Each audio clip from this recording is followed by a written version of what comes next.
क्या आपको मालूम है कि ऑस्ट्रेलिया में 2 करोड़ 27 लाख इंसान बसते हैं, जबकि ये मुल्क 20 करोड़ रैबिट्स का भी गढ़ है, यानी इंसानों की पॉपुलेशन से 10 टाइम्स ज्यादा। इन रैबिट्स ने ऑस्ट्रेलिया में इतनी तबाही मचा रखी है कि गवर्नमेंट ने इन्हें तबाहकुन मखलूक डिक्लेयर कर रखा है। जहां ऑस्ट्रेलिया के लिए रैबिट्स एक नुकसानदेह क्रिएचर है और वो इनसे छुटकारा पाने की हर नाकाम कोशिश कर चुके हैं, वहीं चाइना ने पिछले 30 सालों में 40 लाख से भी ज्यादा रैबिट्स इंपोर्ट किए हैं, उनको खाने के लिए नहीं बल्कि कुबूची डेजर्ट में एक अनोखा एक्सपेरिमेंट करने के लिए। और जो रिजल्ट निकाला गया उसने पूरी दुनिया को हैरानो परेशान छोड़ दिया है। ज़ेम टीवी की वीडियोस में एक बार फिर से खुशामदीद। नाजरीन, जब कोई रेगिस्तान हरी भरी जमीन को निगल कर उसे भी रेगिस्तान में कन्वर्ट करता है तो इस प्रोसेस को डेजर्टिफिकेशन कहते हैं, और इसका सबसे बड़ा विक्टिम है चाइना में मौजूद कुबूची डेजर्ट। एक वक्त था जब कुबूची डेजर्ट सालाना 5 लाख एकड़ के हिसाब से फैलता जा रहा था, यानी हर साल ये डेजर्ट 5 लाख एकड़ के करीब जरखेज जमीन को भी निगल रहा था।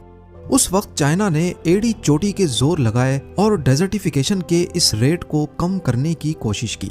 1950s और 1960s के दौरान कई प्रोजेक्ट्स लॉन्च किए गए, सैंड कंट्रोल स्टेशंस बनाए गए, रेगिस्तान में दरख्त लगाए गए, लेकिन रेत का ये समंदर काबू से बाहर था।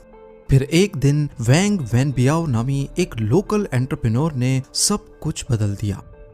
वैंग ने अपने पैसे एक अजीबो गरीब आइडिया पर लगाए। उसने कई 100 एकड़ रेगिस्तान पर सूखी झाड़ियां स्क्वायर शेप्स में रखना शुरू कर दी और उनके बीच में विलो ट्रीज लगाना शुरू किए, जिन्हें हम बेद का दरख्त भी कहते हैं। विलो एक ऐसा दरख्त होता है जो पानी के बगैर भी जिंदा रह सकता है, क्योंकि उसकी जड़ें रेगिस्तान में 300 फीट नीचे तक जाकर पानी को तलाश करती हैं। ये लकड़ी पेपर और फर्नीचर बनाने के काम आती है, पर सिर्फ तब अगर ये पेड़ रेगिस्तान में टिक पाए। कुबूची डेजर्ट में तेज हवाएं रेत को उड़ाकर बिखेर देती हैं, जिससे अंदर फंसी हुई नमी भी एवोपरेट हो जाती है, और इन्हीं तेज हवाओं से विलो के पौधों को बचाने के लिए इसके इर्द गिर्द झाड़ियां लगाई गई थी। शुरुआत में वैंग पर सब लोग हंसते थे कि देखो कौन पागल रेगिस्तान में पेड़ लगाता है, लेकिन किसी को भी वैंग के इरादों का इल्म नहीं था। अगले 3 साल तक सब सही चलता रहा, लेकिन फिर एक नया मसला खड़ा हो गया।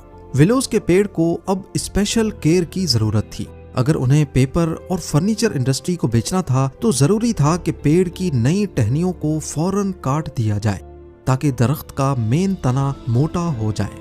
पर रेगिस्तान में ये